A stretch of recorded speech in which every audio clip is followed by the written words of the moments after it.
네, 안녕하세요. 네, 반갑습니다. 네, 어, 아늑하네요. 네, 오늘 주제가 다 알고 오셨죠? 네, 뭐 오늘 가족학개론 답답답인데, 갑자기 이렇게 가슴이 답답해지네요. 네, 사실 뭐 여러분들도 뭐 아시겠지만 저도 총각은 아닙니다. 네, 가정을 갖고 있는 건 다 아시죠? 누가 오해하셨어요? 아, 총각인 줄 아셨나요? 그러면 저 다시 들어가야 될 것 같아요. 네. 아, 근데 사실 저도 뭐 여기 사실 부담을 갖고 왔습니다. 왜냐면 이 답답답의 이광기를 홍보하는데 뭐 가족의 달인. 아, 근데 달인은 없는 것 같아요, 사실. 네, 그렇죠. 네, 우리 아버님도 계시고 하지만 사실 끊임없는 화제가 이 가족의 얘기인 것 같다는 생각이 드는 것 같아요.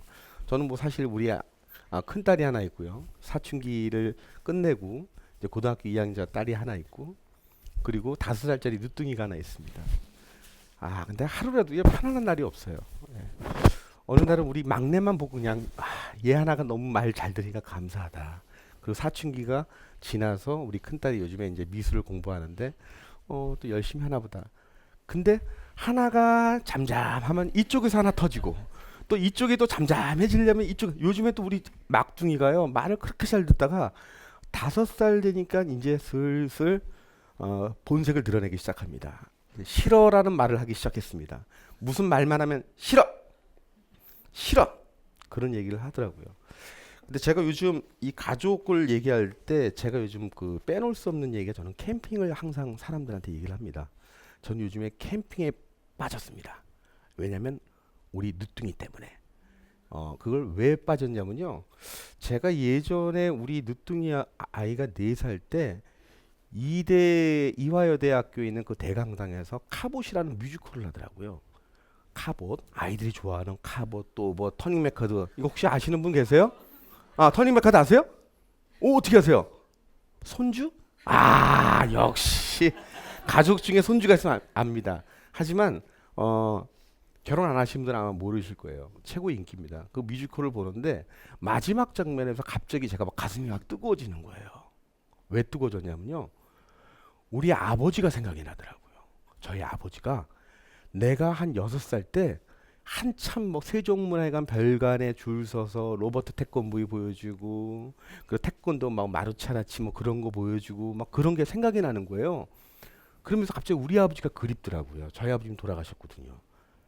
근데 이 아이에게도 분명히 이 아이가 내 나이가 됐을 때 아빠와 여기 왔던 걸 똑같이 나랑 기억을 하겠지? 할까? 라는 물음표가 생기기 시작하면서 내 이 아이에게 많은 추억을 만들어줘야 되겠다. 그래서 추억거리 중에서 가장 쉽게 할 수 있는 게 무엇일까 하다가 캠핑을 시작했습니다. 근데 캠핑을 하다 보니까요. 정말 정말 다양한 분들이 정말 많으시더라고요. 한 분은요.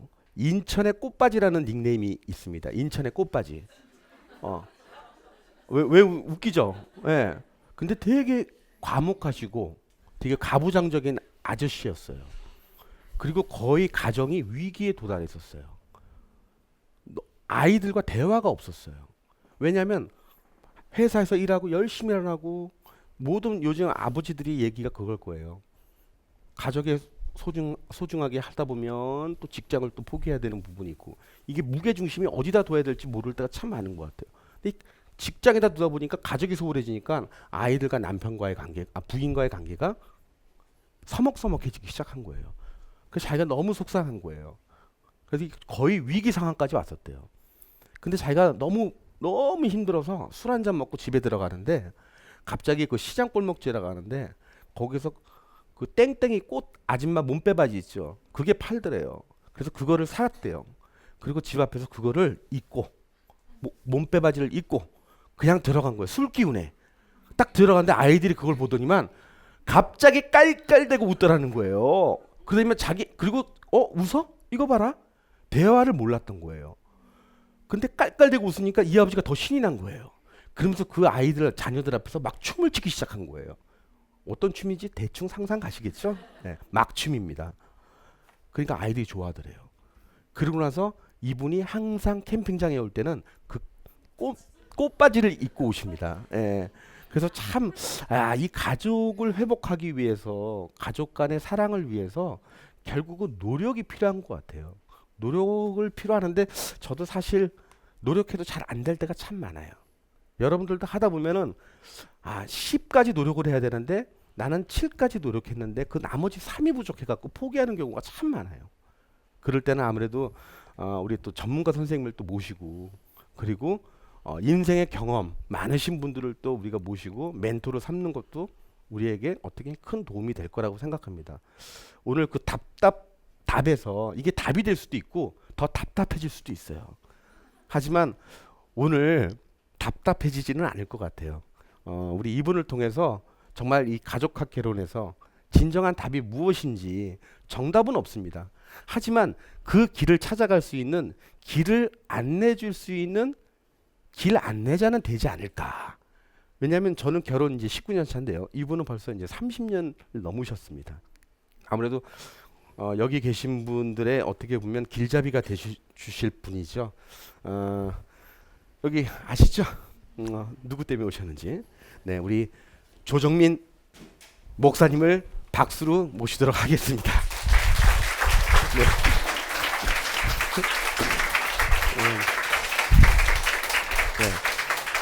네. 목사님. 네, 반갑습니다. 네.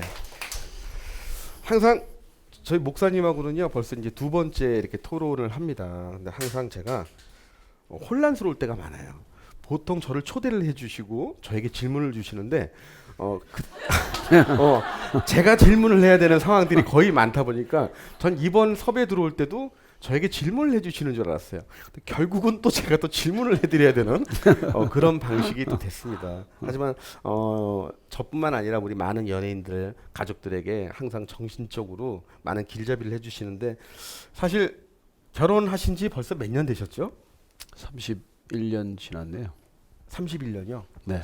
그럼 31년이면 보통 50년을 은혼식이라고 그러고 25주년을 은혼식 그리고 50주년을 금혼식 그리고 30주년을 진주혼식 맞죠? 나도 잘 몰라요. 진주혼식 맞죠? 네. 그러면 목사님 외람된 얘기지만 결혼은 처음이신 거죠? 너무 깊이 알려고 하지 마세요. 그래도 우리 여기 오신 분들한테 가볍게 네. 인사 좀 해주시죠. 그 이제 뭐 오늘 주제가 가족이란 얘기를 듣고 사실은 참 저는 가족이라는 이 개념 자체가 많이 혼란스러운 시대에 태어났어요. 굉장히 어려운 시대를 살았고 제가 태어난 게 1951년인데 그때 전쟁 중이었기 때문에 굉장히 참 힘든 상황이었어요. 가족이 뿔뿔이 흩어지기도 하고 또 가족이 뭐 납북이 된다든지 무슨 뭐 전쟁에 또 이렇게 잃는다든지 그래서 가족이라는 지금 우리가 생각하는 뭐 단란한 가족 그런 핵가족 이런 개념이 아니라 가족 자체가 한 집에 사는 게 어려운 그런 시절이었거든요. 그래서 대가족 제도 자체가 해체되는 와중에 또 전쟁을 겪고 또 우리가 또 산업화를 겪고 또 민주화를 겪고 이런 한국 사회 전체가 어떻게 보면 압축 성장 또 압축 발전을 경험하면서 세계 어느 나라보다도 아마 가족이 가장 고통스러웠던 나라일 거예요. 오랫동안 무슨 이렇게 안정된 사회에서 어떤 그 동질적인 가치를 추구해오는 그런 사회가 아니라 굉장히 그렇게 급변하는 사회에서 또 가치가 서로 충돌하는 또 이념이 충돌하는 이런 시대를 살았기 때문에 한국에서 이 가정이라는 건 세상에 어떤 나라가 경험한 것보다도 굉장히 혼란스러운 그런 가족을 경험한 거죠. 그래서 일반적으로 보면 우리 한국인들이 그 가정 중심으로 살기가 어렵고 또 가정 가운데서 그렇게 충분히 서로 사랑받고 사랑하는 그런 가정들이 쉽지 않아요. 그래서 사실 제가 뭐 저 자신도 그런 어려움을 많이 겪었지만 이렇게 남의 집들 들여다보면 조금 죄송한 표현이지만 참 본받고 싶다. 저렇게 살았으면 좋겠다. 그런 가정이 거의 없어요. 쉽지 않아요. 그래서 어떻게 보면 우리는 이런 시간을 통해서 우리가 그런 가정을 이루어내서 롤 모델이 되거나 어떻게 보면 이제 그런 가정에 대한 꿈을 그렇게 갖고 그런 가정을 실천해내야 될 그런 세대, 그런 때가 왔어요. 근데 정작 그런 때 오고 보니까 더욱 또 이 사회 자체가 음란하거나 또 사회 자체가 또 다른 어떤 뭐 디지털 혁명이나 이런 데 큰 파도에 휩쓸리면서 그런 게 정신 차릴 겨를 없이 우리 가족이 또 한번 위기를 맞고 있는 저는 그런 상황이다. 이렇게 나름대로는 들여다보고 있죠. 네. 근데 그 사실 가족의 위기 중에서도 네. 가장 그 가족의 중심이 되는 그 부부의 그 소통, 네. 네, 거기에 대해서 좀 어떻게 생각하시나요? 부부는 원래 소통이 안 돼요. 그 하도 안 되니까 존 그레이라는 사람이 책을 쓴 게 화성에서 온 남자, 금성에서 온 여자. 남녀는 아주 그냥 출신 별이 다르다 할 정도로 그렇게 이제 이름을 붙여놨는데 저는 이제 그게 왜 그렇게 처음부터 안 되냐 그랬더니 이게 이제 인류학을 하거나 동물학을 하는 이런 사람들은 남녀가 기본적인 관심이나 관점이 달라요. 그래서 이제 남자들은 보면은 이제 그걸 이제 먹이 추구형이다 그러지 않습니까? 사냥형이다. 그러니까 목표 지향적이죠. 뭘 보면 거기에 올인한다고 뛰어든단 말이죠. 근데 이제 그 암컷이나 이제 이게 여성 쪽은 보면은 둥지 보호형이라 그래요. 그래서 늘 관찰한다고요. 일반을 두리번거리는 것이죠. 그래서 여자분들은 한눈에 이 상황이 파악돼요. 남자들은 봐도 몰라. 맞아요. 근데 여성분들은 뭐 이렇게 앞에 앉아 있어도 뭐 옆에 누가 앉았는지도 보이고 뒤에 누가 앉았는지도 보여요. 저도 예전에는 뒤에 누가 앉았는지 보였어요. 이쁜 여자들은 잘 보이더라고요. 그뭐 특이한 케이스고. 예전에 이성에 대한 관심이 어릴 때부터 많았구만. 예전에 많았습니다. 네, 끊임없습니다. 네, 네, 그- 지금도 많습니다. 그래서 여성분들은 이게 뭐 설명이 필요 없어요. 한눈에 보면 파악이 돼. 근데 남자들은 얘기해줘도 몰라요. 자기가 듣고 싶은 것만 듣고 굉장히 목표적이기 때문에. 그러니까 남자들은 한 사람이 얘기하면 다 침묵해야 돼요. 여성분들은 뭐 동시에 다 얘기를 해도 다 알아듣고 다 기억을 하고 그래서 정말 탁월한 사람들이에요. 여성분들은. 그래서 이제 그런데 문제는 이제 여성분들의 소통 방식과 남자의 소통 방식이 근본적으로 다르기 때문에 이 소통의 방법을 서로 이렇게 숙달해 갈 때까지는 엄청난 시행착오가 있는 거죠. 그래서 사실은 뭐 다 남자라고 다 그런 것도 아니고 여자라고 다 그런 것도 아니지만 일반적으로 남자들은 결론이 중요해요. 그래서 여자분들은 이게 과정이 중요하잖아요. 그러니까 제 아내 얘기를 들어 좀 죄송하지만 네. 제 아내는 이런 답답답을 갔다 오면은 한 오고 간 30분, 1시간 내용을 다 전할 수 있어요. 내용을. 그걸로 끝이 아니에요. 네. 청중들의 반응을 또 전해야 돼. 그렇죠. 그걸로도 이게 부족해요. 네. 왜냐하면 이 스피커의 옷차림이라든지 네. 제스처나 표정까지도 다 기억이 나기 때문에 그걸 다 얘기해야 이제 커뮤니케이션 한 거야. 소통한 거야. 근데 우리는 그렇게 말을 시작하면 이게 답답해지기 시작을 하니까 힘들어지죠. 네. 많이 좀 힘들죠. 짧게 얘기하면 안 되니? 결론만 얘기하면 안 네, 되니? 네. 좋았어, 안 좋았어. 그러니까 이게 처음부터 이게 평행선이에요. 그러니까 우리가 이게 소통이라는 건 정말 지극한 정성으로 이걸 서로 간에 견뎌내고 인내하면서 서로 간에 이렇게 어떤 접점을 찾아가지 않으면 처음부터 해보다가 단념해 버린다고. 맞아요. 그러고 보니까 그 인내라는 말이 저는 참 공감 가는 게요. 인내심이 없으면은 결국은 극단적인 상황으로 가는 수밖에 없어요. 근데 요즘 많은 젊은 부부들이 그 인내심이 인내를 부족한 것 못하죠. 같아요. 근데 정말 네. 인내심이 있잖아요. 그러면 그걸 참고 잘 견디게 되고요. 그리고 살다 보면 그 답은 나오게 돼 있는 것 같더라고요. 우리 목사님도 살다 보니까 벌써 삶의 현실에서 원래는 머리가 검은 머리셨었어요. 네, 이제 사모님과 하여튼 뭐 그때는 우리 주례할 때 주례사가 보통 검은 머리 팥불이 될 때까지 그쵸. 살으라고 그랬으니까 뭐 그렇게 지금 살고 있는 건데. 지금 사모님이 어딘가에서 보고 계시는 걸로 알고 있습니다. 그래서 이 소통이라는 건 정말 그야말로 참 쉽지 않아요. 정말 부부간의 소통이라는 게 이것처럼 많은 노력이 필요한 게 없어요. 이걸 당연지사로 여기고 이건 뭐 노력하지 않아도 되는 일처럼 생각하면 정말 큰 오산이에요.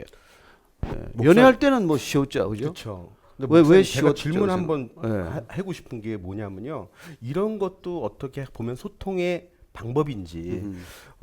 저희 아내는 제 개인적인 얘기입니다. 제 아내는 저한테 얘기를 할 때 약간 위협적인 말을 날립니다.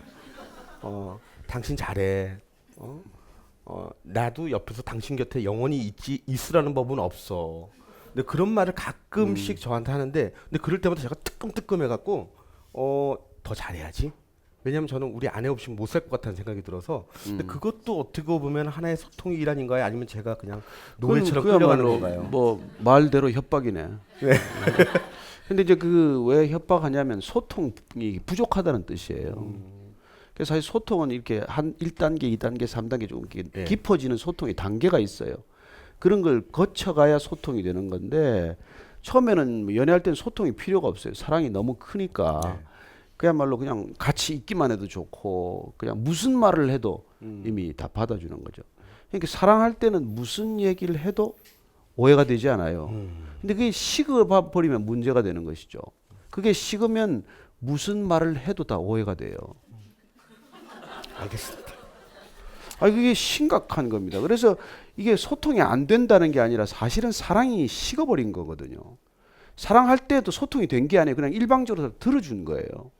왜냐하면 마음이 열려 있으니까 무슨 말을 하든지 다 받아준 건데 이게 사랑이 식어버리면 마음이 점점 닫히면서 그 말들이 하나씩 하나씩 걸리기 때문에 진짜 이제는 소통하기 위한 서로 노력을 하지 않으면 자연스러운 소통은 안 되는 때가 온 거죠. 이제 그게 사실 정상적인 관계로 돌아온 거예요. 이제 제정신 든 거 아니에요. 아무튼 또 많은 분들이 또 이렇게 질문을 적어주셨어요. 하지만 그 전에 먼저 이제 부부간의 얘기도 있지만 사실 또 두 번째로 또 가장 중요한 게 또 이 부모 자식 간의 관계 이거를 또 안 짚고 넘어갈 수 없을 것 같은데 어떻습니까? 부모 자식 간의 관계도 우리나라에서는 소통 거의 불능 상태예요. 왜냐하면 아버지들이 그 아버지 윗세대하고 소통해 본 적이 없기 때문에 그래요. 소통도 학습인데 우리가 학습되지 않은 것, 배우지 않은 방식을 어떻게 우리가 하겠어요. 그러니까 우리 아버지 세대나 윗세대도 사실 피해자들이에요. 그러니 이제는 사실은 자녀 세대들이 아버지 세대를 사실 소통을 위해서 교육할 수밖에 없어요. 소통을 위한다면 어떻게 소통하는지 아버지를 가르쳐 가면서 할 수밖에 없는. 왜냐하면 배워본 적이 없는 거니까. 그러니까 아버지가 결국 어떻게 얘기를 하더라도 자녀들이 정말 포기하지 않고 아버지한테 끊임없이 소통할 수 있는 방식을 학습시켜야 돼요. 우리가 지금 우리 세대가 지금 뭐 카톡 이런 거 하고 싶겠어요? 아이들한테 설득당해서 카톡을 어떻게 하잖아요. 예, 뭐 그거 할 수 없죠. 그래서 뭐 이렇게 마음에도 없는 이모티콘을 사서 또 날리고 뭐 맞아요. 예. 네. 또 뭐 할 수 없이 크크 달고 예. 맞아요. 뭐 유유 달고 이거 네, 아무 유유 할 수 달고. 없는 거 아니에요. 그거 해야 되는 거 그리고 아니에요. 그들의 대화에 예. 끼어들면 거기서 왕따 당합니다. 예. 네, 그냥 지켜만 봐줘야 되는 예. 그런 안타까운 그리고 아버지의 입장. 댓글 달아야 될지 안 달아야 될지 이거 판단을 잘해야 돼요. 정말 이게. 정말 제가 못 예. 모르고 한번 달았다가 이거 정말 쫓겨나죠. 예. 퇴출당했습니다. 그 방에서. 퇴출당. 네. 방 자체가 한 사람 때문에 날아가버리는 거죠. 사실 뭐 많은 또 그 자식 간의 얘기. 그래서 그 아버지가 우리 조금 더 얘기를 해야 되는 게 네. 부모하고 그러나 굉장히 소중한 그 분들 아니에요. 그러니까 우리가 힘들고 비록 고통스럽더라도 부모와 소통을 이뤄내는 게 내 인생의 가장 중요한 일 중에 하나예요. 부부 간의 소통, 또 부모 간의 소통, 부모와 자녀 간의 소통. 이거야말로 가정이 가정다워질 수 있는 유일한 길이에요. 그래서 그건 안 된다고 포기할 일이 아니에요. 그만큼 불행해지고 그만큼 힘들어지고 그만큼 그게 또 내 자녀 세대들까지 유전되거나 또 이렇게 어려움을 자초하는 것이죠.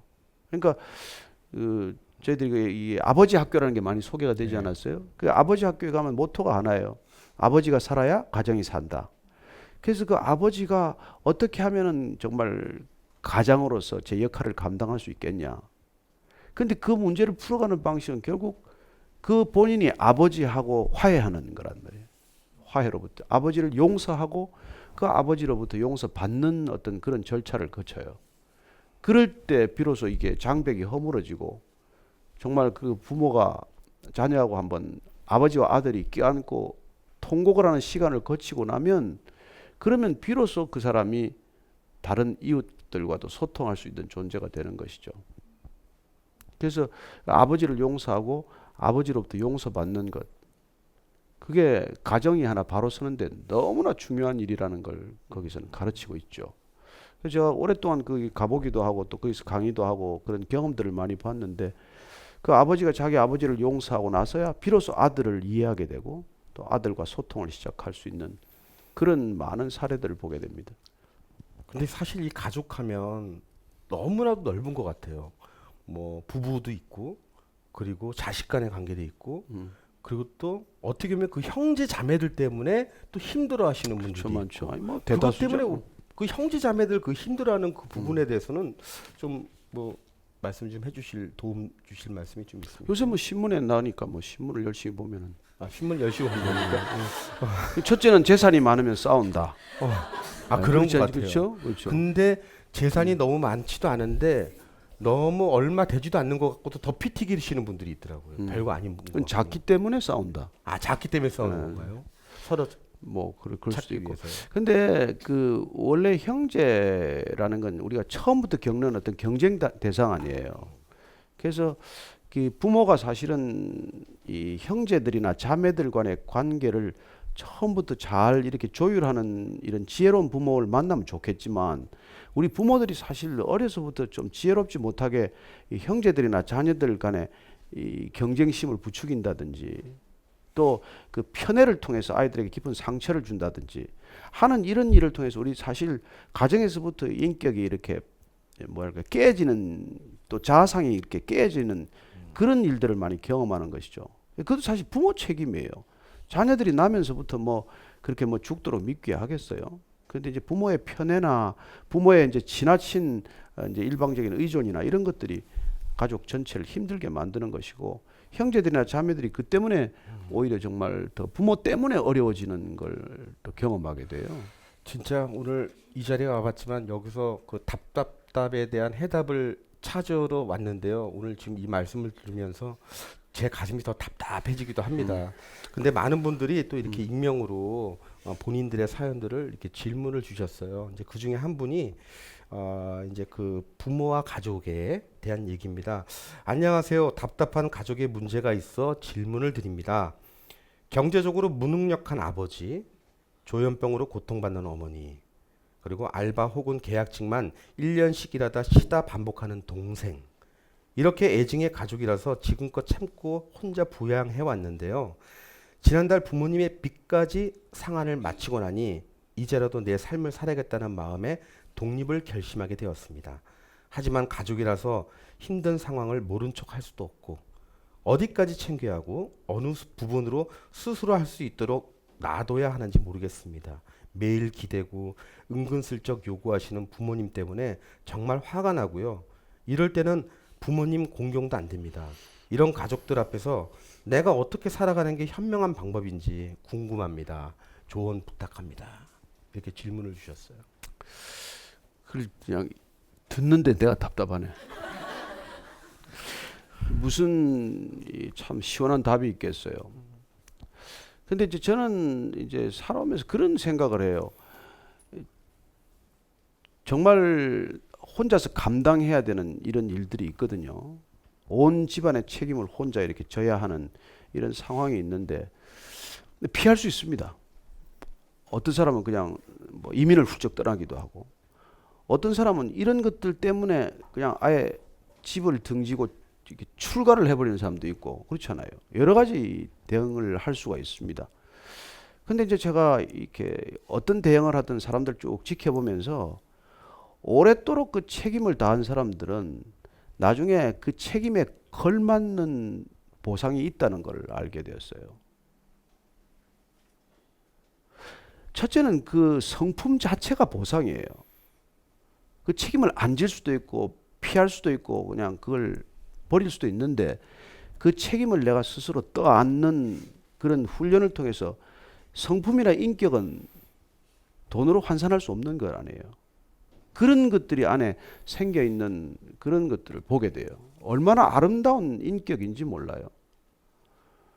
그래서 그것 자체가 나는 인생의 가장 큰 보상이라고 생각을 하고 두 번째 본인의 그런 삶이 자기가 생각하는 것보다 훨씬 큰 영향력을 끼쳐요.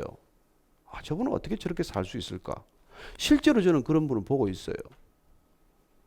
그 뭐 아픈 가족을 그렇게 섬기면서 사는 사람을 보죠.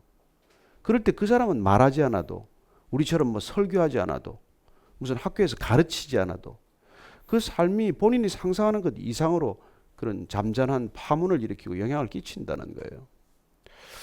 그래서 저는 정말 이런 분들이 소리 없이 지탱해 주기 때문에 이 사회는 견디고 있다고 믿습니다.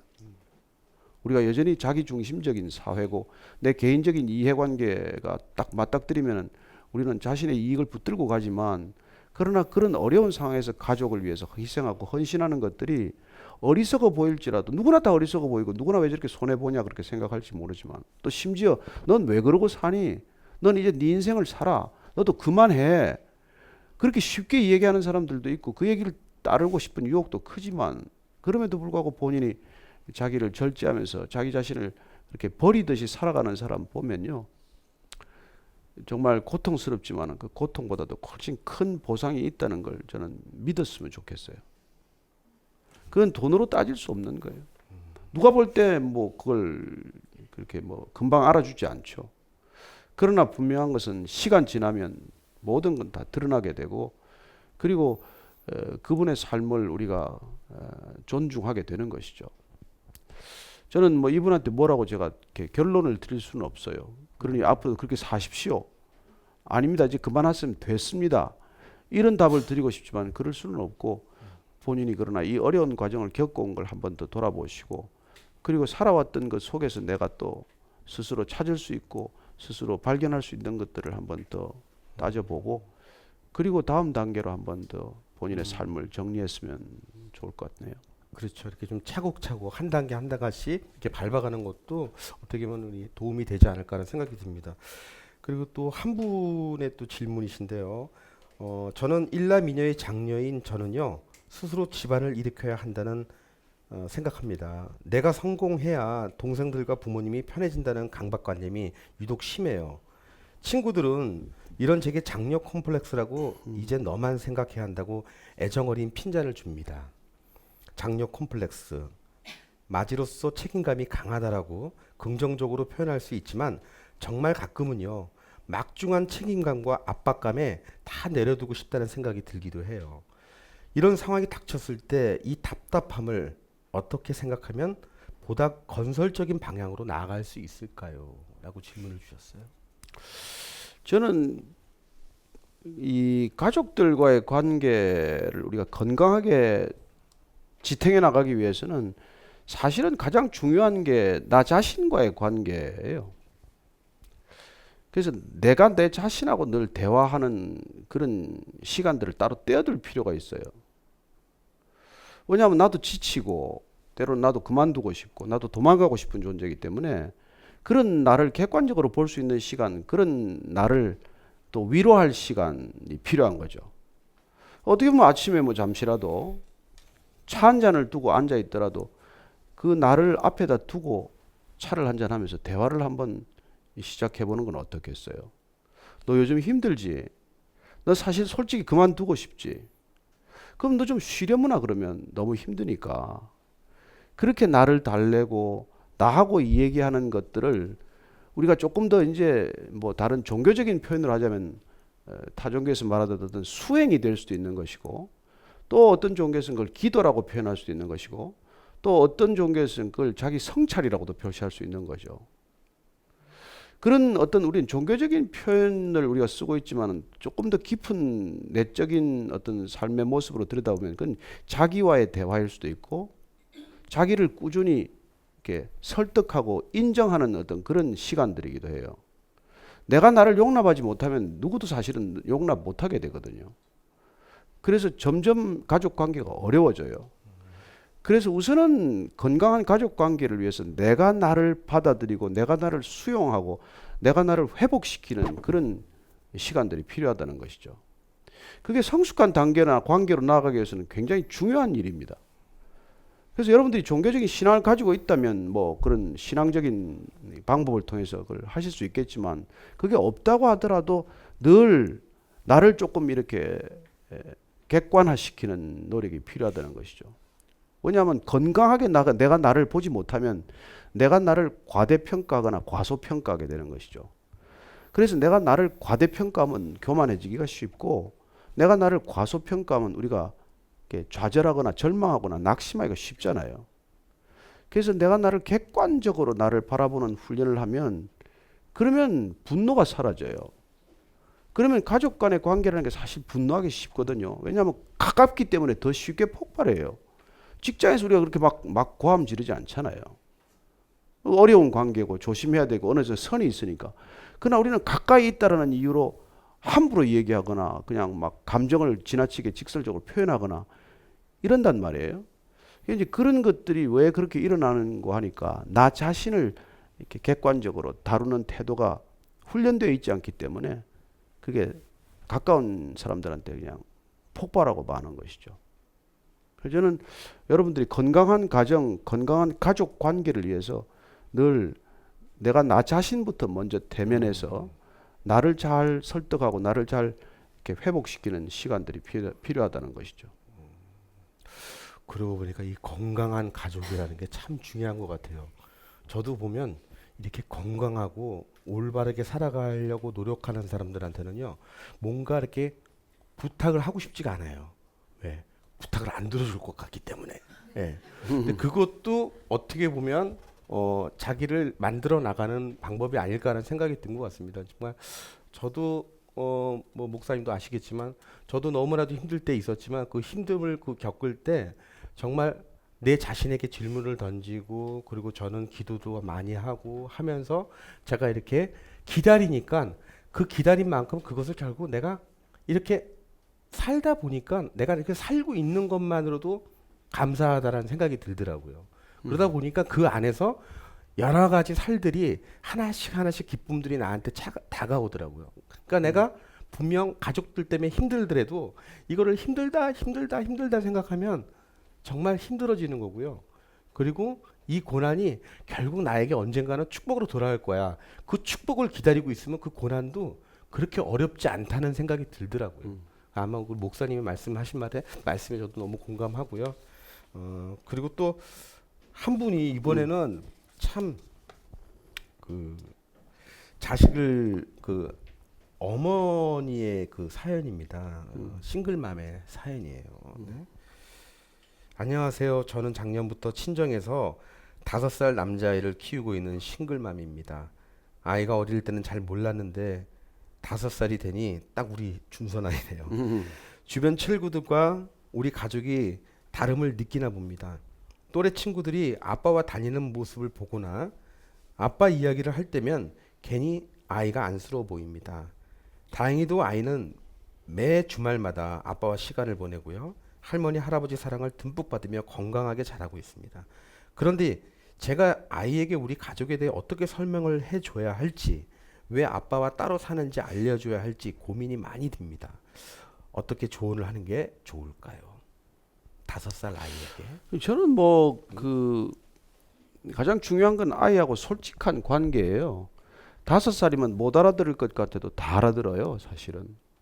그래서 왜 엄마 아빠가 이렇게 헤어지게 되었는지 에서부터 사실 정직하게 얘기하고 그 아이가 엄마 아빠를 다 이해할 수 있도록 도와야 된다고 생각을 해요. 그리고 실질적으로 또 그렇게 싱글맘이 됐지만은 또 아빠가 만나주는 것도 대단히 그 정말 축복받은 일이에요. 그렇죠. 뭐 집에서 그냥 요새 애들 맞아 죽는 애들이 많은데 그래도 안 때리는 것만 해도 어디예요? 너무 심한가? 아니 요즘 워낙 세상이 험해서. 워낙 세상이 험하니까 뭐 끓는 물을 붓고 무슨 식초를 붓고 별짓을 다 하는 부모들 맞아요. 밑에 시달리는 것보다 맞아. 그렇게 그래서 아이한테 왜 엄마 아빠가 뭐 이렇게 사랑해서 결혼했지만 헤어질 수밖에 없었는지 또 헤어지고 나서 우리는 서로를 어떻게 바라보고 있는지에 대해서도 정직하게 얘기해주면 아이가 혼란스럽지 않아요. 그러나 자꾸 만약에 내 감정을 감추고 다른 말로 변명하거나 이렇게 하면 나중에 그런 것들이 깨달아질 때마다 어머니나 아빠에 대한 배신감이나 서운함이 생기는 것이죠. 그러니까 모든 건 어려서부터 정직하게 얘기하고 가르치는 게 나아요. 그리고 할머니 할아버지 사랑을 받는다는 건 어떻게 보면은 그 병든 부모 사랑보다 훨씬 더 건강한 사랑을 받는 것이죠. 그래서 저는 그 엄마로서 너무 그 자격지심을 가질 필요가 없다. 뭐 그렇게 나는 지금 이 아이한테 큰 상처를 주고 있는 게 아닌가 그런 결핍감이 있을 수도 있지만은 그러나 얼마든지 우리가 깊이 사랑함으로써 그 아이가 그런 것들을 이겨낼 수 있도록 또 일찍부터 남과 다른 환경에 대해서 본인이 열등감을 갖지 않도록 하는 건 대단히 중요한 일이죠. 그게 일평생 상처가 되지 않도록 하기 위해서는 그 아이가 스스로 그걸 이해하고 해석할 수 있도록 도와야 한다는 것이죠. 또 다음 분이 또 이렇게 사연을 보내주셨습니다. 결혼한 지 23년이 되었습니다. 아들, 딸 낳고 잘 살고 있어요. 하지만 공통의 대화 주제는 한정적입니다. 깊은 공감도, 대화도 잘 안 됩니다. 내가 추구하는 가치와 남편이 추구하는 가치가 달라서 대화를 깊이 해본 적이 하나도 없습니다. 하지만 서로의 삶을 인정하고 존중하려는 노력은 잘 해오고 있습니다. 그래서 내가 뭘 하든 지지해주고 인정해줍니다. 다만 남은 인생을 하나님 앞에 깊은 교제와 사랑으로 보내고 싶은데 서로 지닌 상처들로 인해 쉽지가 않습니다. 저는 이제 하나님 말씀을 사모하고 내 안에 하나님을 모시고 사는 기쁨으로 행복하지만 남편도 그런 기쁨을 갖게 하고 싶습니다. 젊은 날에는 교회도 다녔지만 이제는 마지못해 가는 남편을 위해 매일 기도합니다. 내가 변화된 신앙의 모습을 보면 남편이 예수님 앞으로 나올까요? 이렇게 질문을 주셨네요. 근데 이제 부부관계나 가족들을 신앙으로 자꾸 이끌어가기 위해서는 신앙보다도 사실 먼저 이렇게 벽이 허물어지는 게 중요하거든요. 그래서 어떤 벽을 가지고 자꾸 신앙으로 인도하려고 하면 그 벽에 가로막혀서 그 종교 자체가 더 거부감을 일으키는 것이죠. 그러니까 나는 뭐 예를 들어 이런 거, 넌 예수는 괜찮은데 너 때문에 못 가겠다. 이런 부부가 생각보다 많아요. 많아요. 저도 예. 그랬습니다. 아, 그래. 예. 마치 뭐 목사 보기 싫어서 못 간다든지 크리스찬 때문에 저는 못 목사님한테 사기당했습니다. 네. 어쨌든 그렇기 때문에 정말 가족 간에 전도할 때는 신앙 얘기부터 하는 게 아니에요. 사실은 둘 다 서로의 삶 가운데로 뛰어들고 초청해야 돼요. 아니, 부부간에 무슨 신앙 얘기부터 할 게 먼저 뭐 있어요. 그러니까 지금까지 소통이 막혀 있다면은 내 삶의 일상 가운데로 초청하는 어떤 그런 게 필요해요. 그래서 서로 작은 얘기도 같이 나눌 수 있고 정말 차 한잔하면서 오늘 있었던 얘기 남편의 직장 가운데도 내가 뛰어들어가서 오늘 무슨 일이 있었는지를 그렇게 남편이 이야기할 수 있는 그런 관계로 발전하면 이미 그 가정은 뭐 신앙에서 하나가 된 기반이 되어 있는 거나 마찬가지예요. 그러나 그런 기반이 없이 자꾸 교회로 가자 무슨 뭐 절로 가자 이렇게 해봐야 정말 그렇게 보면 나중에 가면 신앙의 컬러가 달라져서 더 어려운 걸 겪는 부부도 많아요. 그러니까 예, 말씀하시죠. 먼저 여러분들 신앙으로 가는 게 물론 중요하죠. 그러나 지혜롭게 그 신앙 안으로 초청하기 위해서는 먼저 그 삶을 충분히 존중해주고 또 그분의 삶에 내가 기꺼이 동참하고 뛰어들고 또 내 삶으로 초청을 해야 돼요. 그래서 남편이 오면 피곤하지만은 조금 힘들더라도 낮에 있었던 일을 조금 짧게 디브리핑을 해줘야 돼요. 너무 길게 하면 그냥 듣다 자버리니까 그러면 안 되고 그래서 오늘 가장 중요한 일 한두 가지를 자꾸 일러주는 버릇하면 안 듣는 것 같지만 듣는단 말이에요. 들어주는 것 자체가 내 삶에 이미 이렇게 서로 간에 이렇게 맞닥뜨려지는 삶이 생기는 것이죠. 그리고 오늘 직장에서 무슨 일이 있었는지 좀 물어보고 그리고 또 분노한 일이 있으면은 당신 하는 걸 보면 뭐 이렇게 나가면 대화가 끊어지잖아요. 예, 맞아요. 당신이 집에서 하는 걸 보면 밖에 나가서 월급 받는 게 신기하다. 뭐 이런 식으로 얘기를 해보면 안 되잖아요. 공격형으도 돼버리면 네. 큰일 나죠. 그 내 편인데 서로 내 편인데 같이 분노해주고 그 나쁜 자가 있나 말이지. 그렇게 공감을 표시해줘야지.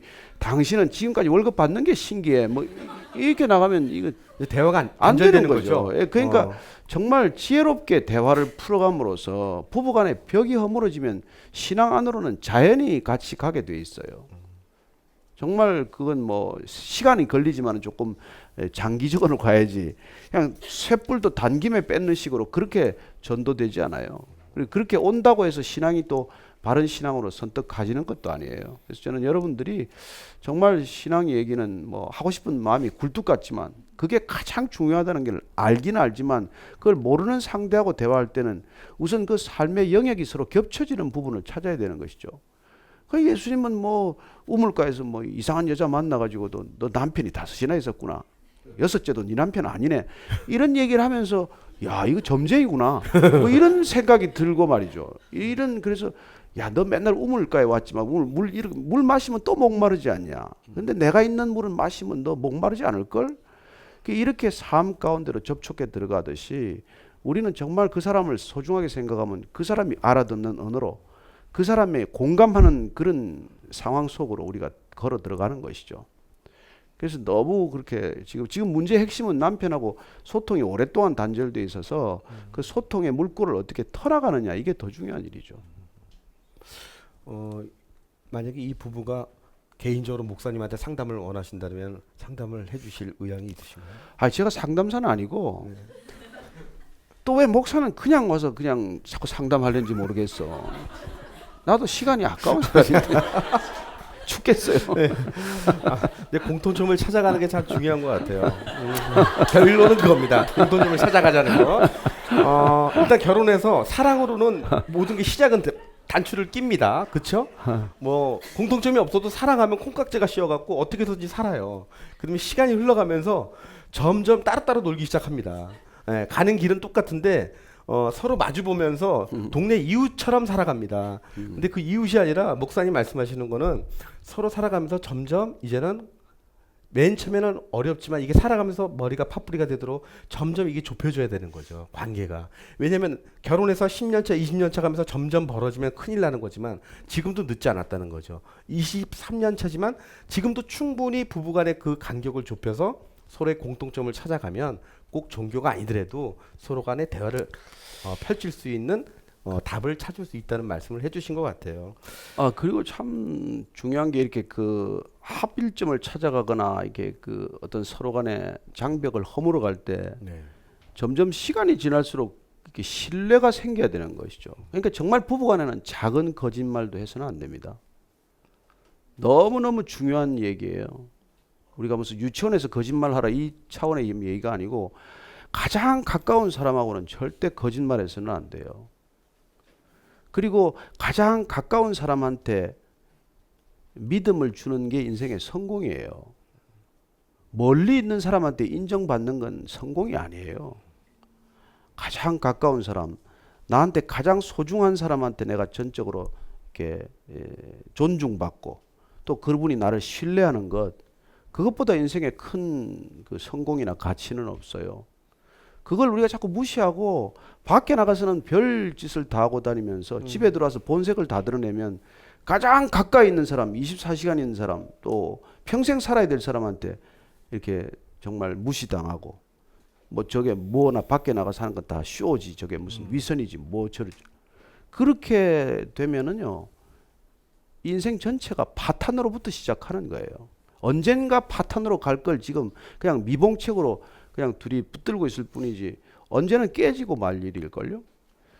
저는 우리 사회가 지금 뭐 너무나 거짓이 팽배해 있고 무슨 대우조선 사태를 보셨겠지만은 뭐 CEO에서부터 밑에 사람까지 어느 하나가 정직하지 않고 다 거짓말하는 사회에 있기 때문에 거짓말이 무슨 뭐 이게 뭐 밥 먹듯이 만연한다고 어디 일본 기자가 쓰고 그랬는데 저는 이게 가정에서부터 회복되지 않으면 이 사회는 희망이 없습니다.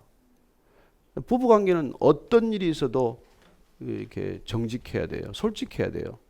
정말 솔직할 수 없는 상황 같으면 그냥 침묵하세요. 뭐 말을 안 하는 게 낫지 거짓말보다는. 그냥 말했다가 본전도 못 찾는 본전도 못 찾죠. 그리고 등살에 말 안 하고 못 베길걸요. 결국 말하게 될걸요.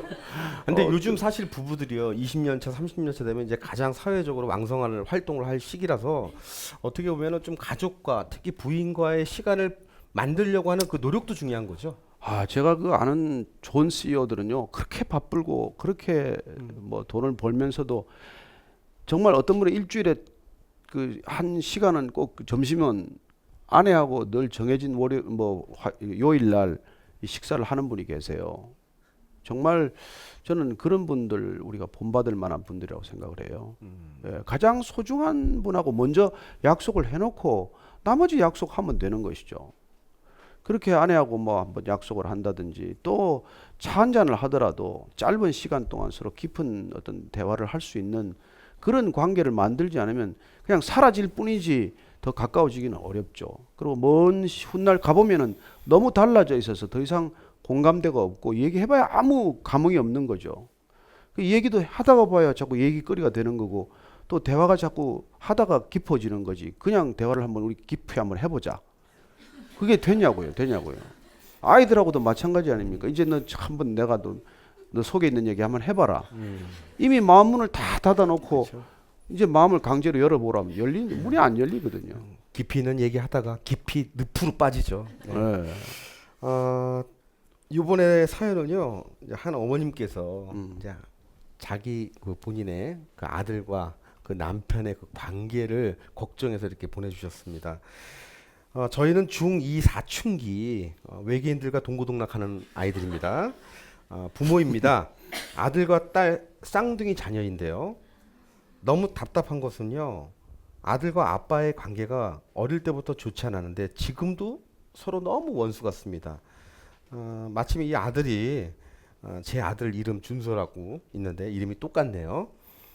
아들은 아빠 말씀에 전혀 순종치 않고요. 아빠는 참다가 욱하고 저는 말리고 딸은 늘 눈치 보고 시한폭탄 같은 저희 가정 어떻게 하면 다른 가정처럼 그냥 한 식탁에서 온전하게 웃으면서 밥 먹을 수 있을까요? 오 주여 오 주여 해주셨습니다. 정말 다급하신 사연 같아요.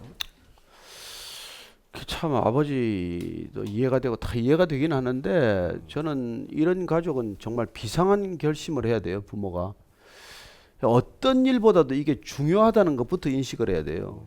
이게 정말 시한폭탄 아니에요. 그렇죠. 이게 터지는 순간 가족은 다 불행해지는 거거든요. 네. 그러니까 이게 뭐 정말 지금 당장 무슨 뭐 남편의 무슨 월급이 오른다거나 무슨 진급을 한다거나 집을 하나 따로 큰 집으로 옮긴다거나 이게 하고 문제 본질이 다른 문제예요. 그러니까 우리는 이게 중요하다고 생각하면 거기 시간을 냅니다. 이게 정말로 중요한 가치 있는 일이라 그러면 우리는 돈도 써요. 네. 그러니까 이때는 정말 가족이 뭐 배낭여행이라도 가야 돼요. 노력해야 되죠. 그렇죠. 그리고 저는 옛날에 기사 보다가 서울시청에 사무관급인가 누군가 그냥 회사에 그냥 거기 느닷없이 시청에 사표를 내고 애들 데리고 1년 동안 어디 뭐 해외 이렇게 돌아다닌다고 기사가 났더라고요. 근데 나는 정말 그걸 보고 깜짝 놀랐어요. 나 같으면 그게 가능할까? 그러나 그 사람한테는 지금 가족이 무엇보다도 중요한 거고, 그리고 가족들과 이 시간은 평생 돌이킬 수 없는 시간이고, 네. 그런 그게 분명한 가치관이 있고 가치의 우선순위에 대한 믿음이 있기 때문에 그런 결단을 할 수 있는 것이죠. 정말 이럴 때는 뭐 진짜 특단의 조치가 필요해요. 특단의 조치 정말 필요합니다. 왜냐하면 제가 이분과 거의 비슷한 상황이 있었어요. 우리 딸이 지금 고등학교 2학년인데요. 중학교 2학년 때 학교를 때려친다 그래갖고 그만두겠다 그래서 정말 너무 힘들어서 저희 부부간의 결정이 할 수 없어서 우리 아이와 모두가 상담을 받았습니다. 예, 정신 상담을 받고 그리고 그곳에서 찾다 보니까요 결국 우리 아내와 저와의 또 그 소통에 대한 그런 상담까지 연장이 되더라고요.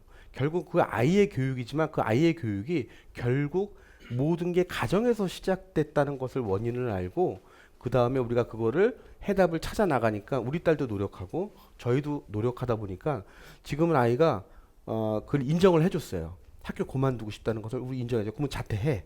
그럼 네가 하고 싶은 거 아빠는 지원해줄게. 그러면서 이 아이가 결국은 본인이 원하는 미술을 하는 그 예고를 가서 지금은 그림을 그리고 있고요. 그런 것처럼 뭔가 내가 해결할 게 아니라 목사님 말씀하신 것처럼 여행을 가던 아니면 정말 나에게 도움을 줄 수 있는 상담을 할 수 있는 그런 분들과 함께 뭔가 커뮤니티로 얘기를 할 수 있는 공간을 만들던 그게 참 중요할 것 같아요. 제가 아는 분이 한번 뭐 그걸 하시다가 이렇게 세상을 떠났는데 상담하시다 세상. 아니요 이제 그걸 뭐 하시다가 그분은 이제 남자들을 위한 요리 학교를 만들었어요. 예. 김승용 씨라고 미스터 M이라고 그 신문에 칼럼도 쭉 쓰고 이랬는데 이 한국 아버지들이 이렇게 그런 자상함이 없기 때문에 안 되겠다. 어떻게 하면 가정을 회복시킬 수 있나 하다가 남성들을 위한 요리 교실을 만들었어요. 그래서 40, 50대 되는 분, 뭐 심지어 60대 되는 CEO들이나 이런 분들을 초청해서 뭐 돈 벌려고 하는 게 아니니까 간단한 레시피를 가르쳐 주고 요리 재료를 다 싸줬어요. 그래가지고 그냥 가서 가족들한테 그 레시피대로 싸준 요리 재료대로 해서 인증샷을 찍어 오면 그 다음 요리 교실에 받아주는 거예요. 근데 이 아버지 40, 50대 된 50, 60대 된 아버지가 그 간단한 요리지만은 요리해가지고 가족들하고 식사하면서 가족이 순식간에 회복되는 그런 일들이 일어났어요. 평생에 뭐 한 번도 가족들하고 식사도 잘 안 하는 분이 갑자기 가족을 위해서 이렇게 요리를 하면서 아이들이 그냥 마음이 열린 거죠. 그리고 심지어 이제 그 요리를 하면서 아이들 친구들 초청해서 그 아이들의 삶을 보기 시작한 거죠. 그래서 우리는 사실 문화가 뭐 자녀들이 어떤 친구를 사귀나 어느 집에 놀러 가나 누구랑 무슨 얘기를 하나 어떤 걸 아파하나 이런 걸 잘 모르잖아요. 근데 그런 것들 자체가 사실 우리가 비정상적인 거예요. 아이들이 누구 집에 가나 누구랑 사귀나 만난 사람 어떤 시간을 보내나 또 무슨 얘기를 나누고 있나 이런 것들에 우리가 관심을 가져야 되는 건데 뭐 저부터도 그걸 못했지만 그게 안 되기 때문에 아이들하고 어느 순간 소통은 안 돼요. 근데 이 아버지가 이렇게 하면서 그 뭐 아이들이 그냥 깜짝 아버지가 요리를 하다니 그것도 괜찮은 요리를 그래서 그분이 참 그런 일들을 좀 더 확산해 나갔으면 했는데 저희들이 다음 단계로 기획을 하다가 불의의 사고로 세상을 떠나셨는데 저는 그런 이 사람들이 좀 나오기를 바래요. 요리를 하더라도 뭐 먹방 차려가지고 그냥 그 돈이나 버는 게 아니라 정말 다음 세대들한테 그분이 내가 한 얘기가 기억이 나요. 아니 파스타 같은 걸 자기가 젊은 사람들한테 한 8가지만 가르쳐 주면 평생 이태리 식당에는 갈 필요가 없다는 거예요. 그분이 요리를 연구해 보니까 가장 싼 게 원재료가 싼 게 이태리 식당이래. 그래서 그건 뭐 결혼하기 전에든지 또 결혼 초기에 한 몇 가지만 배우면은 부부가 너무 맛있게 그걸 해 먹을 수도 있고 그렇게 함께 요리하면서 서로 또 소통할 수도 있고 이제 그런 얘기도 듣고 하는데 그래서 아까 그분 뭐 1년씩 사표 내고 갈 수는 없을 테니까 우선 요리라도 하나 배워서 하고 하다못해 안 되면은 전복 라면이라도 한번 끓여서 그 전복 하나 3,000원이면 사요. 그러니까 2마리 넣어가지고 아들한테는 2개 넣어주고 본인은 하나만 넣어서 먹어도 아이들이 감동하죠. 제가 얼마 전에 요리를 하나 만들어줬는데 네. 너무 간단합니다. 간단한데 우리 아내가 너무 감동을 하고요. 너무 맛있어서 거기다가 라면 사리를 넣어갖고 거기다 비벼서 먹었어요. 뭐냐면요, 그 바지락 있죠? 바지락을 해금을 한 후에요. 은박지 호일에다 싸세요. 그 다음에 마늘을 그냥 통째로 해갖고 그냥 넣고 싶은 만큼 넣으세요. 그 다음에 올리브 기름을 한 3스푼 정도 넣으세요. 그 다음에 소금 간 할 필요도 없습니다. 그리고 청양고추 1개만 거기다 딱 넣으세요. 그리고 호일을 싸세요. 그 다음에 불에다 한번 익히세요. 그러면 끝입니다. 드셔보시면 맛이요, 목사님, 환상입니다. 정말 환상입니다. 배고픈데 참만. 네. 약간 그 몽골레 같은 그런 느낌? 네, 그런 느낌인데 그 국물이 자작한 게 거기다가 이렇게 그만해도 될 것 밥 같아요. 먹으러 맛있어요. 아니 제가 오늘 저녁을 안 먹고 와갖고요. 네. 가족을 결국 그런 것 같아요. 본인들이 그 가족을 위해서 희생을 한다고 생각을 하는 것 같아요. 가족을 위한 희생 어디까지가 답일까요? 자녀로서의 삶과 자신을 위한 삶을 두고 많이 고민합니다. 예를 들면 결혼 같은 것은 문제죠. 결혼해서 안정적인 삶을 살기 원하는 부모님이 많이 부담이 됩니다. 아직 결혼할 나이도 아니고 그렇다고 남자친구도 있는 것도 아닌데 이곳저곳에서 선을 자주 알아오시네요. 그러니까 딸을 이제 시집 보내기 위해서 자꾸 안정적인 삶을 자꾸 얘기하는 것 같아요. 네. 그 따님이 여기 오신 것 같아요. 네. 그분한테 좀 도움될 수 있는 말씀 좀 해주시겠습니까? 뭔지 내가 지금 못 알아들었어요. 네, 아니 쉽게 얘기해서 자녀로서의 삶이 부담이 많이 된다는 거예요. 결혼해서 안정적인 삶을 살라는 얘기를 부모님이 매일같이 이렇게 아침에 일어나면 그렇게 하고 그리고 나 좋은 남자 만나야 된다. 우선 그런 얘기를 많이 하시나 우선 봐요. 독립해야 될 것 같아요. 조금 혼자 사는 시간이 좀 필요할 것 같아. 근데 이제 부모하고도 우리가 대화를 그렇게 이렇게 좀 주도해가는 게 필요해요. 우리 부모 세대는 그밖에 뭐 대화가 없잖아요. 그러니까 사실은 우리 한국인들이 대화가 익숙지가 않아요. 토론도 해본 적이 없고 그래서 조금 견해만 다르면 그냥 싸우다가 원수지간 되어버리고 그래서 다른 견해를 가지고 충분히 감정적인 어떤 그런 상처를 받지 않고 충분히 대화할 수 있는 이 훈련이 되어 있어야 되거든요. 그러니까 서로 전혀 다른 견해를 가지고도 오랫동안 얘기할 수 있는 게 이게 대화의 능력이에요. 우리는 뭐 그냥 생각이 다르면 그래 그 얘기 그만하자. 이게 끝이 나잖아요. 근데 아니 남의 다른 생각을 끝없이 들어주고 또 내가 또 그런 얘기를 할 수 있어야 건강한 관계라는 것이죠. 그 사실 나는 우리 사회 이념적인 갈등도 마찬가지예요. 그런 가족 가운데 훈련되지 않았기 때문에 이게 사회 전반적으로 큰 병리가 된 거죠. 좌나 우나 다 필요해요. 진보나 보수나 다 필요해요. 어느 하나만 있어서는 안 돼요. 근데 우리는 대화하고 그걸 갖다가 이렇게 하나의 접점을 찾아가는 훈련이 안 됐기 때문에 다르면 적이야 이건 또. 그렇지 않아요. 그렇지 않아요. 그래서 우리가 아내와 남편이 있어야 한 가정이 이루어지듯이 서로 상반되는 생각들을 가지고 있어요. 우리가 말하는 뭐 해결의 변정법이 아니더라도 정반합을 이루어내듯이 하나의 새로운 그 이렇게 창의적인 생각, 창조적인 결과물을 가져올 수 있는데 이게 반대하는 게 없고 서로 상반된 생각이 없으면 침체되는 거죠. 그래서 늘 우리는 아내와 남편이 서로 다른 생각을 서로 싸우지 않고 감정을 해치지 않고 계속 얘기할 수 있어야 돼요. 그렇게 어린아이 때부터 훈련되면 사회 나와서도 이런 갈등 구조가 안 되죠. 늘 존중해 줄 수 있고 다른 사람 다른 견해에 대해서 존중해 줄 수 있고 그리고 다른 생각 때문에 내 생각이 깨어지고 생각의 털이 부서지면서 새로운 아이디어들이나 새로운 창의력이 생기는 거예요. 우리 한국 경제는 지금 창의적 경제로 갈 수가 없게 돼 있어요. 그래서 저는 우리 세대만이라도 우리 세대라고 하면 내가 좀 늦나? 내가 뭐 하여튼 좀 여러분들이 말이죠. 그래서 학문도 interdisciplinary science라고 전혀 다른 학제 간 교류를 하는 거예요. 물리학과 정치학 같이 얘기할 수 있어야 되고 생물학과 예를 들어서 뭐 IT가 같이 얘기해야 되는 거예요. 그런 전혀 다른 상반된 관심과 주제를 가지고도 끊임없이 대화할 수 있어야 인생의 새로운 어떤 그런 이 결과물이 생기는 거죠. 그래서 가정이라는 곳에서 그렇게 훈련돼야 돼요. 그 유대인들이 그걸 제일 잘하기 때문에 그렇게 노벨 무슨 상이 그렇게 많다는 거 아닙니까? 끊임없이 부모가 그냥 물어보는 거예요. 사실 질문하는 거예요. 근데 우리는 어릴 때 뭐 자꾸 아이들이 물어보면 쓸데없는 걸 묻는다고 쥐어 박으면 질문은 하면 안 되나 보다. 그래서 한국 학생들 유학 가서 뭐 질문 시간에 질문하는 학생 없어요. 그러니 나중에 인정도 못 받죠. 예를 들어서. 왜냐하면 질문을 통해서 서로 묻고 서로 답하면서 지금 뭔가를 찾아가는 시대인데 그냥 틀에 박힌 질문, 틀에 박힌 답만 외워가지고는 이 세상에서 앞으로 살아남기도 어려워요. 그래서 저는 여러분들이 정말 이 가정이라는 곳이 우리 인간성 자체가 성품뿐만 아니라 능력도 꽃 피워내는 곳이에요. 여기서 꽃 피지 못하는 걸 어디 가서 꽃 피우겠어요. 밖에 나가서 꽃이 피어나가도 누가 꺾어버리는데. 그래서 이 가정이라고 하는 것이 얼마나 소중하고 가족이라는 게 얼마나 소중한지를 우리가 알아야 돼요. 정말 가족만한 우군은 없어요. 이 세상에. 배우자만한 그런 지원 세력은 없다고요. 근데 그 지원 세력을 적으로 돌리면 어디 가서 무슨 일을 하겠다는 거예요. 바보 같은 삶이죠.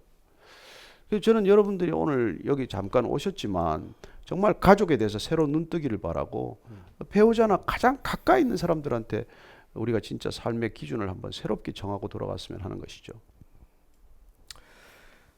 정말 이 가족들 간에 이 질문을 할 수 있다는 게 그 질문을 통해서 답을 찾아가는 게 내 자녀에게 질문을 하지만 그 답도 자녀에게 받는 것보다는 같이 가족이 찾아가는 게 그 어떻게 보면 회복의 시작이 아닐까 하는 생각을 해봅니다. 그리고 또 한 가지 네. 여러분 천재는요 아이들이 끝없이 질문할 때 그 끝없는 질문에 끝없이 답해주면 천재돼요. 근데 부모가 귀찮고 모른다고 그냥 그 아이 입을 막아버리면 그 아이 호기심이나 지적 탐구는 거기서 끝나는 거죠. 그 정말 아이들이 무슨 문제가 아니에요. 모든 건 부모 문제라는 거죠. 그 성숙한 부모는 나한테 문제가 있다는 걸 깨닫지만은 미숙하기 때문에 늘 아이들을 이렇게 억압해서 그 아이들의 싹을 잘라버리거나 씨앗을 꺾어버리는 것이죠. 이게 우리 사회가 안고 있는 총체적인 사실 문제예요. 문제. 그리고 그런 가정에서 불량 자녀들을 이렇게 사회로 배출하기 때문에 이 세상 전체가 지금 시한폭탄이에요. 집에서부터 분노 조절 장애가 안 되는 아이들이 사회 나가서 어떻게 분노를 조절합니까? 집에서 충분히 그런 성숙한 대화를 할 수 없는 아이를 직장에 보낸들 거기서 무슨 대화가 제대로 이루어지겠어요? 그러니까 사실 우리가 가지고 있는 가족 간의 책임, 가족 간의 어떤 성숙한 삶의 태도 이런 것들이 충분히 우리가 학습되지 않으면 이 사회는 다음 단계로 못 가요. 소득이 3만 불 더 이상 못 올라갑니다. 우리 사회는 더 이상 갈 수가 없는 구조예요. 그래서 가족들 간의 어떤 정직함부터 우리가 실천해야 되고 아버지와 어머니 간에도 정직해야 되고 부모와 자녀 간에도 정직할 수 있도록 아이들을 용납해야 되는 것이죠. 나무라는데 어떻게 정직하게 얘기합니까? 화부터 내는데 아이가 어떻게 진실을 말할 수 있겠어요? 그러니 그렇게 우리가 가족 간의 문제, 이게 사회 문제의 압축이기 때문에 오늘 가족학 개론이라는 걸 우리가 이제 참 얘기를 시작했지만은 이 가정의 중요성은 뭐 아무리 강조해도 지나치지 않아요. 그리고 이 사회 전체를 떠받치고 있는 게 이 가정이라는 이 다리들이지, 가정이라는 기반이 허물어지면 사회 전체가 허물어지는 것이죠. 사실 이제 그 가족 얘기의 말씀 중에 또 빠질 수 없는 게 사실 이제 고부간의 또 갈등입니다.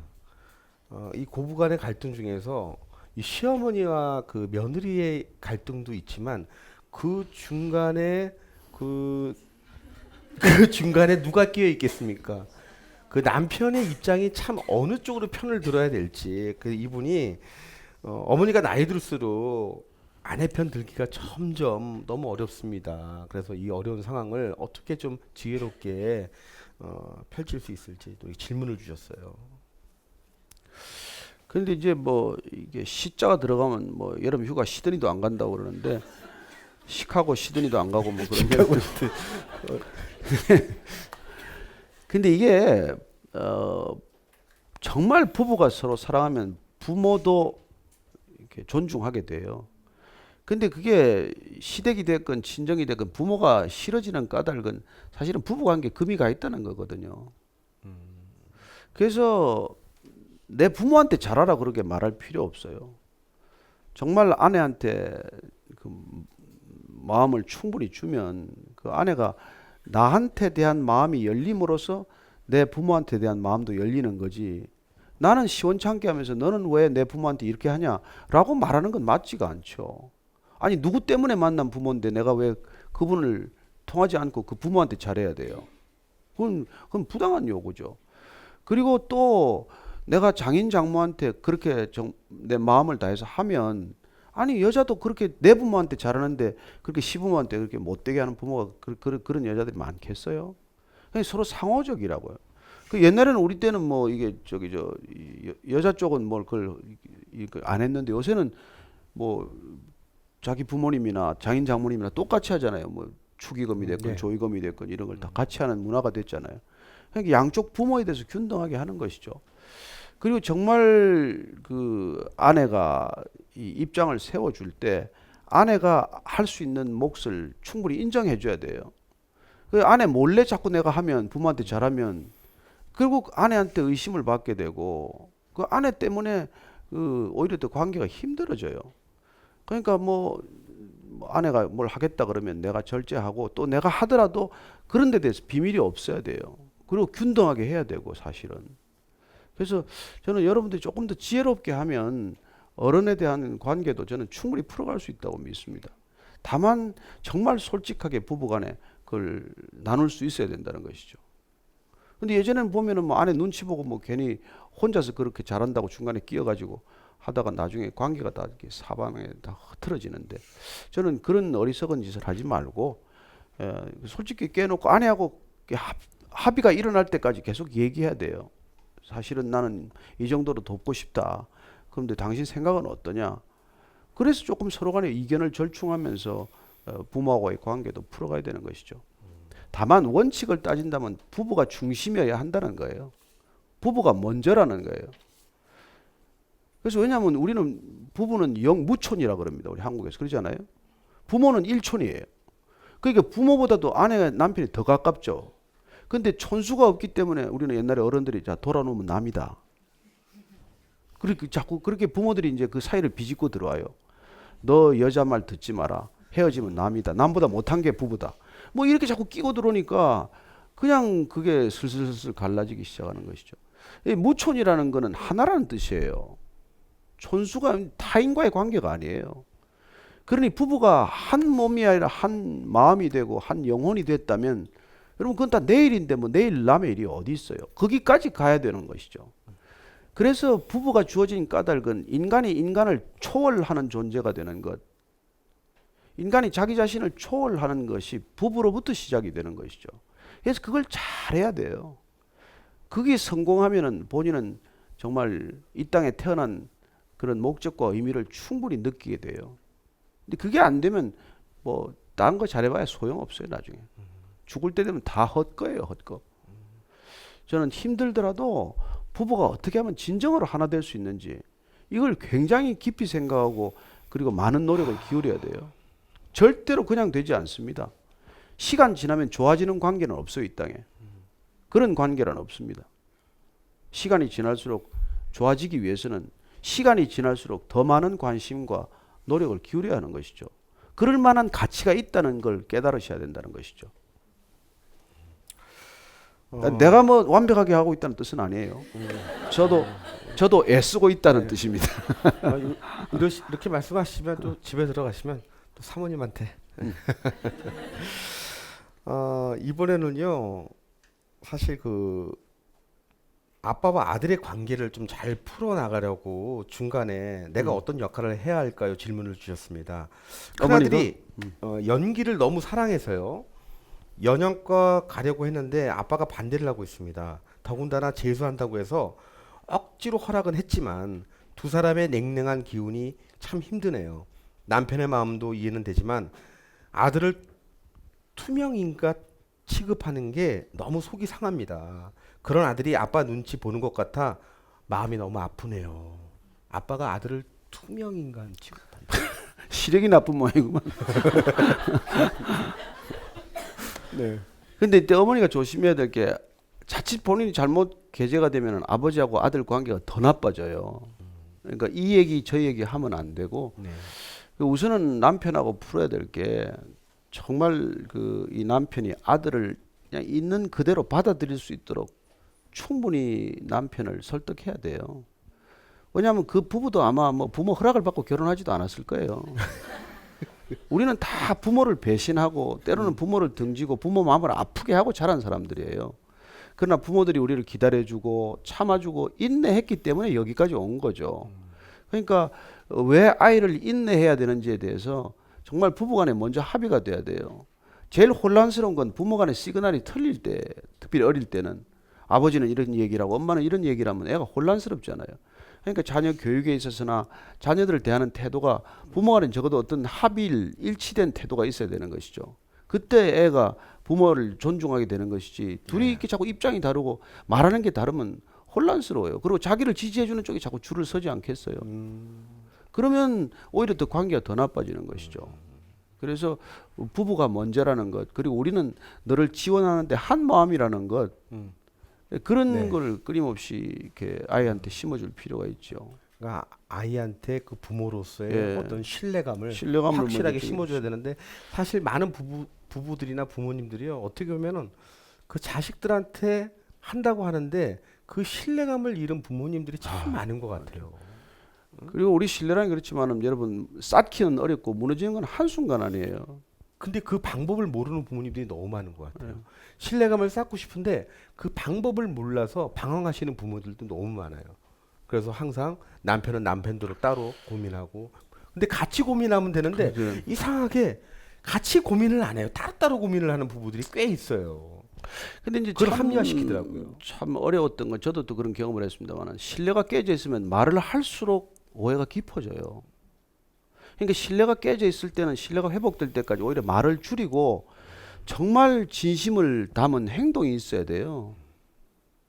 그렇죠. 그게 신뢰를 쌓는 길이지 자꾸 약속을 어기는 말만 자꾸 되풀이돼 봐요. 이 얘기 할수록 관계가 더 벌어지고 더 어려워지는 것이죠. 말보다 행동을 그렇죠. 먼저 그럴 보셔야 때는 된다. 정말 그 내 말을 줄이고 상대방 말을 더 많이 들어주고 그렇게 끊임없이 들어주면서 신뢰가 생기는 건데 내가 설득하고 설득하려면 신뢰가 안 생겨요. 이미 뭐 이때까지 어떻게 살아왔는지를 다 보고 아는데 자꾸 설득이 되나요? 그러니까 사실은 부부관계나 신뢰를 회복한다는 것, 또 자녀들하고의 신뢰를 회복하기 위해서는 부모가 정말 말보다는 들어주고 그리고 행동으로 반응하고 그럴 수밖에 없어요. 그래서 망가지는데 3년이 걸렸으면 회복되는 건 5년 걸려요. 그러니까 오랫동안 망가뜨리지 말고 일찍 돌이켜야 하는 것이죠.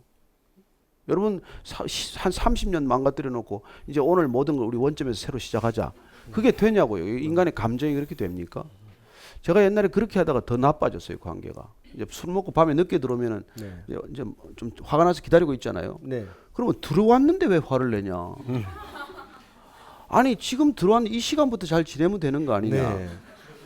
논리적으로는 맞아요. 아니 이제 들어왔는데 네. 안 들어왔을 때 얘기를 왜 하냐?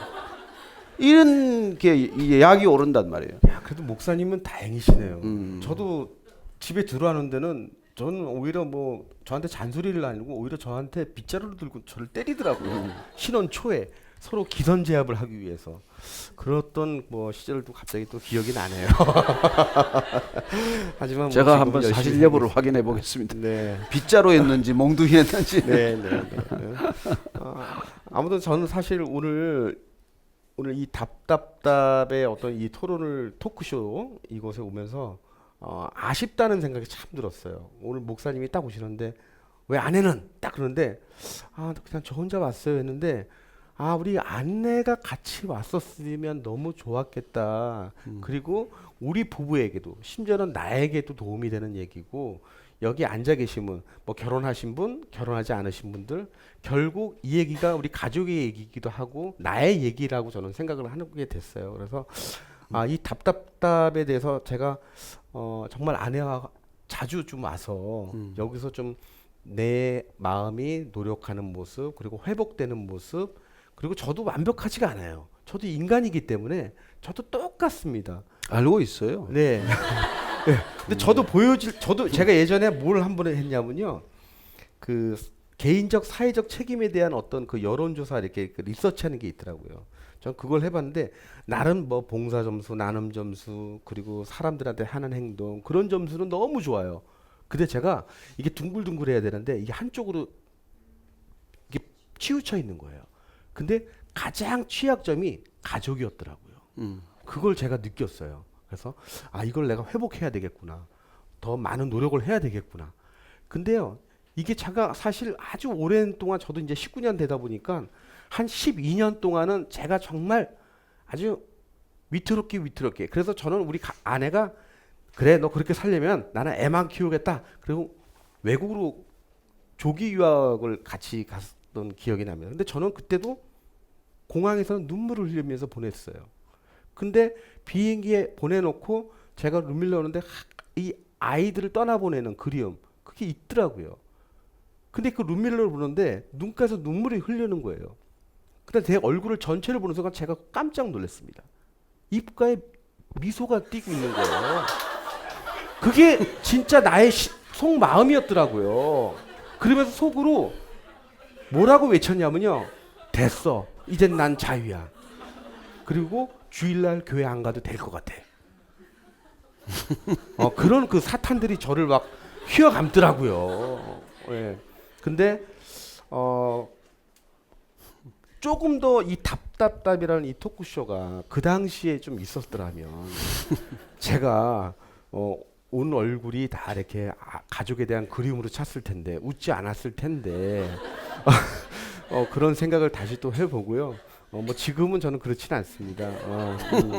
왜 웃으세요?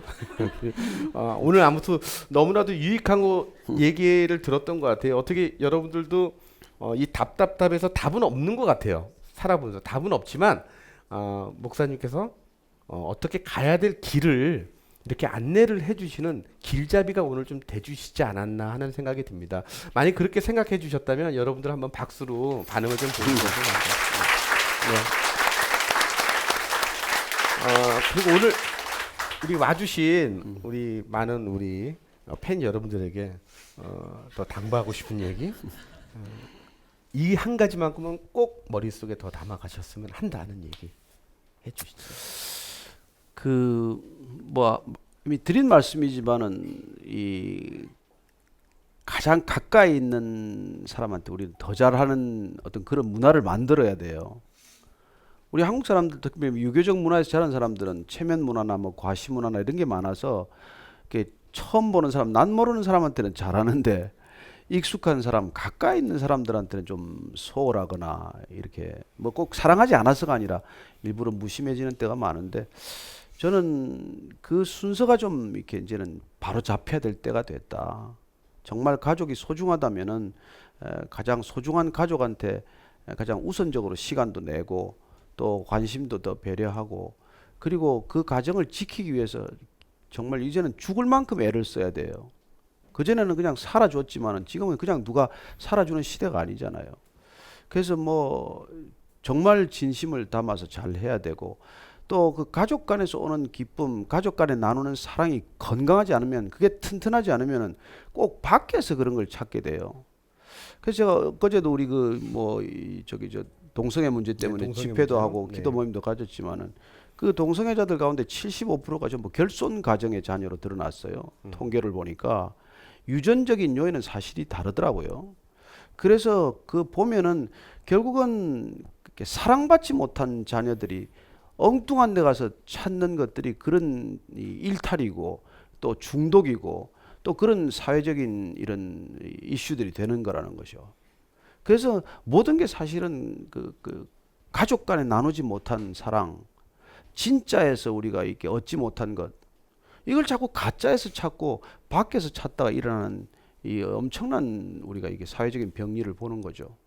그래서 문제를 사회적인 이슈를 사회에서 풀어갈 수가 없어요. 시간이 걸리고 힘든 것 같지만 가정에서부터 풀어갈 수밖에 없다는 것이죠. 이게 먼 것 같지만 이게 제일 빠른 길이에요.